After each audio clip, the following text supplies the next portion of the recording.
Curfew উপেক্ষা করে March two Dhaka সফল করতে শহীদ মিনার সহ রাজধানীর বিভিন্ন স্থানে অবস্থান নেয় শিক্ষার্থীরা। তাদের ঠেকাতে শহীদ মিনারেও হানা দেয় পুলিশ। নিরাপত্তার চাদরে ঢাকা সকালে রাজধানীতে নিরাপত্তা থাকলেও বেলা বাড়ার সঙ্গে সঙ্গে ঢল নামে ছাত্র জনতার। সামাল দিতে না পারায় দেশ ছাড়েন শেখ হাসিনা। 5 আগস্টের সেই ঐতিহাসিক দিনটির সকাল থেকে দুপুর পর্যন্ত ঢাকার অবস্থা জানাচ্ছেন AR বাদল।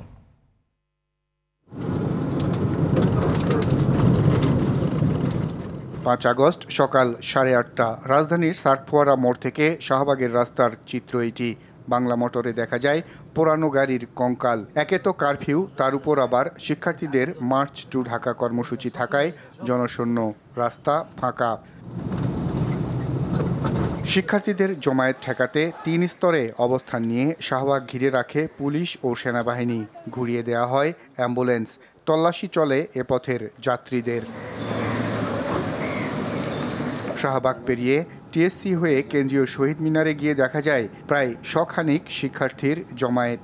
সব জায়গায় মোটামুটি যারা বেরিয়েছেন সবাইকে আইন শৃঙ্খলা রক্ষাকারী বাহিনীর তল্লাশির মুখে পড়তে হচ্ছে এবং জবাবদিহি করতে হচ্ছে তারা আসলে কোথায় যাচ্ছে, যেহেতু কারফিউ চলছে। মার্চ টু ঢাকা কর্মসূচিতে আসার জন্য তারা বলেছেন এবং এই রাজপথে অংশ নেওয়ার জন্য আহ্বান জানানো হয়েছে। শিক্ষার্থীদের সাথে কথা বলেছি, তারা বলছেন যে তাদের কর্মসূচি 11টায় শুরু হবে মূল কর্মসূচি, এবং যারা এই ঢাকায় আসার জন্য চেষ্টা করছেন তাদেরকে ঢাকায় এসে এই কর্মসূচি সফল করার আহ্বান জানিয়েছেন। গণমাধ্যমের প্রতি ক্ষোভ প্রকাশের পাশাপাশি নিজেদের অবস্থান তুলে ধরেন তারা। আমরা সরাসরি এই স্বৈরাচারী হাসিনার পদত্যাগ চাই। শিক্ষার্থীদের জড়ো হওয়ার খবর পায় পুলিশ। কেন্দ্রীয় শহীদ মিনার খালি করতে লাঠি পেটার পাশাপাশি শিক্ষার্থীদের উপর গুলি চালায় তারা। পুলিশের মারমুখী আচরণে ফাঁকা হয়ে যায় শহীদ মিনার। ঢাকা মেডিকেল কলেজ হাসপাতালেও চড়াও হয় পুলিশ। হাসপাতালের ভেতরে দেখা যায় স্বজনদের ছুটাছুটি আর মর্গের সামনে ট্রলিতে লাশের সারি।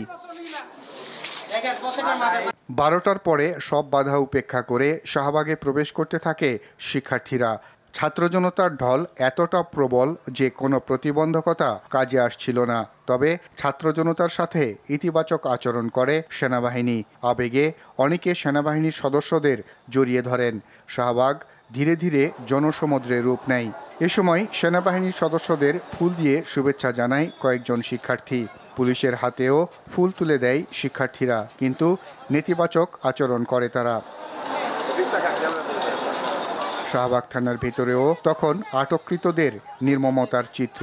সকাল থেকে গণগ্রেপ্তার চালায় পুলিশ। শেখ হাসিনার দেশ ছাড়ার খবরে তাদের ছেড়ে দেয়া হয়। লাখো ছাত্র জনতা শাহবাগে জড়ো হওয়ার পাশাপাশি গণভবনের দিকে রওনা দেয়। এর কিছুক্ষণের মধ্যেই দেশ ছাড়েন শেখ হাসিনা। ছাত্র জনতার আন্দোলনে হাসিনা সরকারের পতনের মধ্য দিয়ে তৈরি হয় নতুন ইতিহাস।